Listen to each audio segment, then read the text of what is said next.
रवि ने एक दूसरा प्रश्न दिया है, वो भी बड़ा अच्छा सा है। स्वामी जी, अक्सर हमें ध्यान करने के लिए कहा जाता है,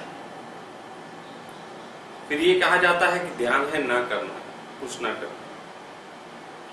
क्या ना करने की स्थिति को प्राप्त करने के लिए कुछ करना आवश्यक है?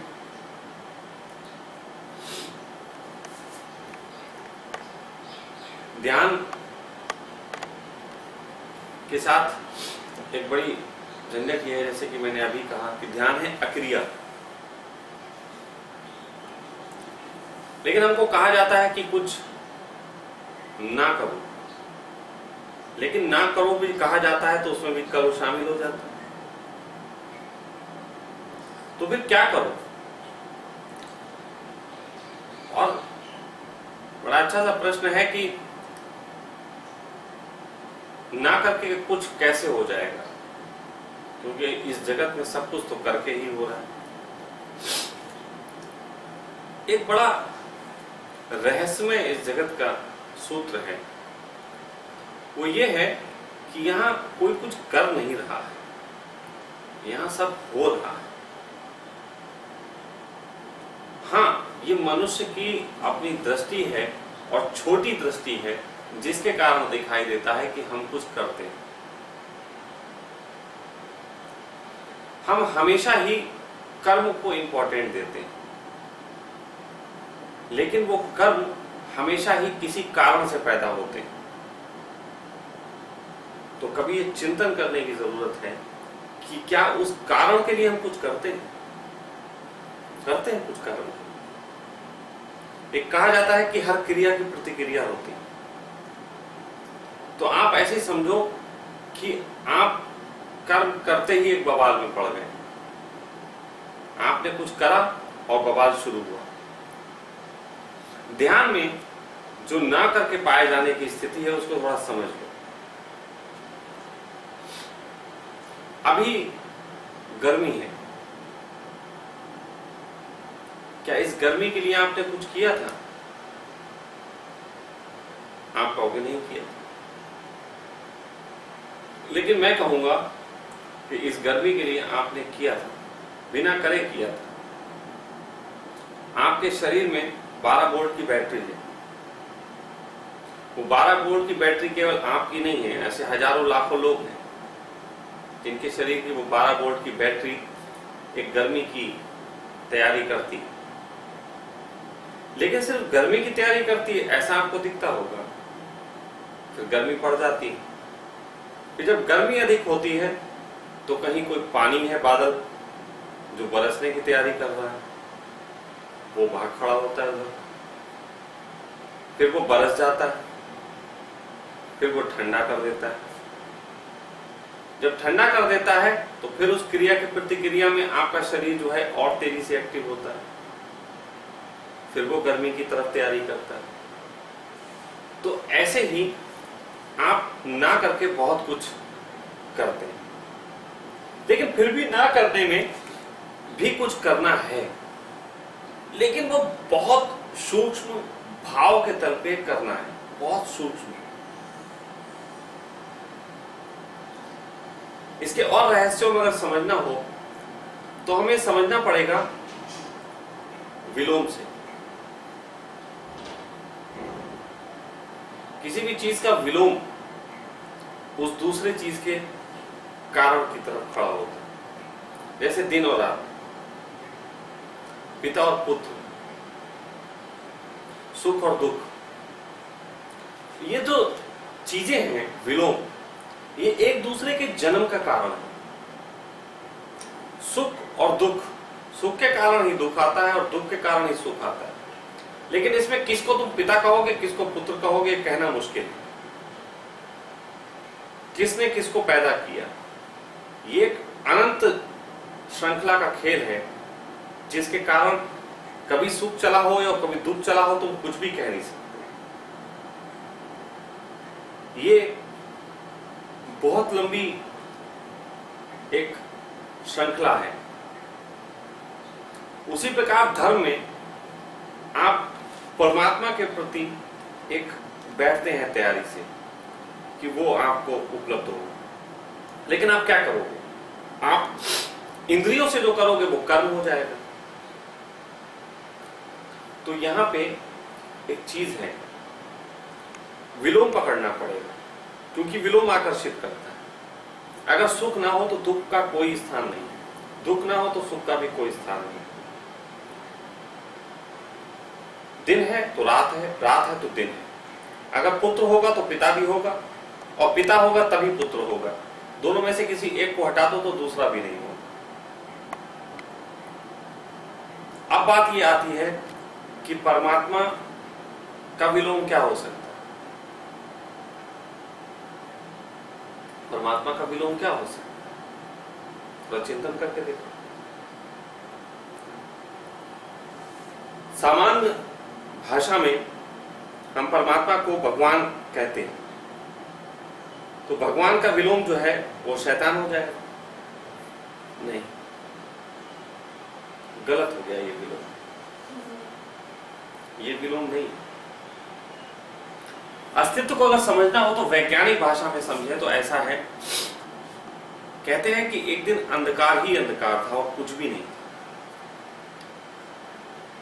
फिर अचानक एक प्रकाश फूटा। प्रकाश फूटा और सेकंड के लाखवें हिस्से में वो 80 लाख किलोमीटर दूर फैल गया था। फिर धीरे धीरे वो विस्तार ही आज हमारे जन्म का कारण है। वैज्ञानिक इस भाषा में समझाते हैं कि ऐसे ही एक दिन ये नष्ट भी हो जाएगा, फिर अंत में केवल अंधकार बचेगा। और धर्म ऐसे कहता है, वो कहता है परमात्मा अकेला था, इसकी दो होने की चाह उठी। जैसे ही चाह उठी संसार का जन्म हुआ। ये वही बात हो गई कि अंधकार था, चाह होते ही प्रकाश फूटा, फिर प्रकाश फूट गया, और क्योंकि वो उसकी ही चाह थी तो उसकी चाह आज तक विस्तार है। फिर धर्म में एक चीज कही जाती है, जो चाह से मुक्त हुआ वो फिर परमात्मा हुआ। हम सब चाह के खेल हैं, क्योंकि हम सब उसी ऊर्जा से निर्माण हुए। हमारी चाहें ही खत्म नहीं होती, तो हम सब चाह से निर्मित हैं। चाह ही हमारा पिता है और चाह ही हमारा पुत्र, क्योंकि चाह से ही हमारा निर्माण हुआ और हम चाह से ही अपनी चीजों को आगे गति देते हैं। तो ये जो चाह है यही हमें इस संसार में फांसती है और यही हमें इस संसार से मुक्त करती है। अब चाह किस दिशा में है, यही सब कुछ सारा खेल खड़ा हो जाता है। परमात्मा इस जगत में चाह के कारण आया। आप इस जगत से परमात्मा की तरफ चाह के कारण बढ़ सकते हैं। आपकी चाह संसार की होगी, आप संसारिक हो जाओगे।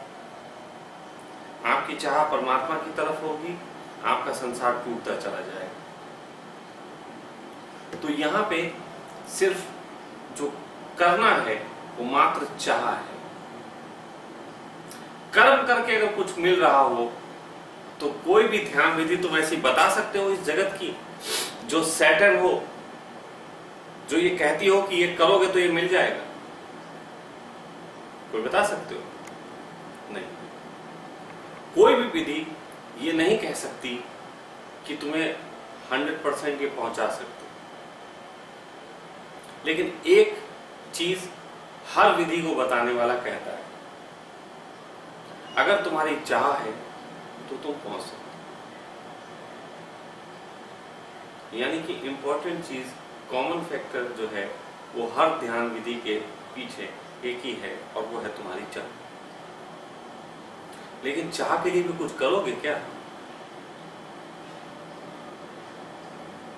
चाह के लिए भी कुछ करना पड़ता है।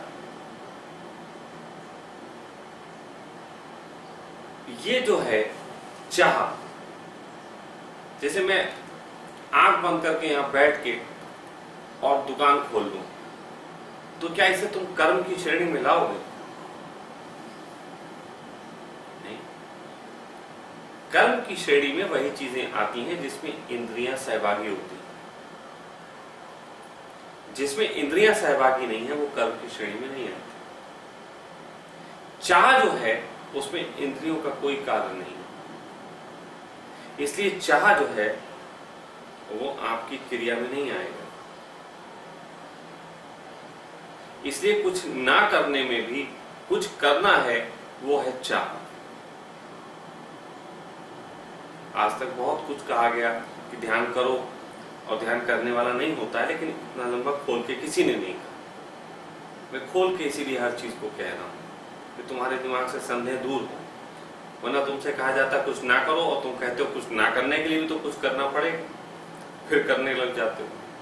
बार बार लौट फेर के मैंने देखा कि किसी को ये बात समझ में आ जाती है कि करने से कुछ नहीं मिलेगा, लेकिन लंबी आदत के कारण फिर वो कुछ करने ही लग जाता है।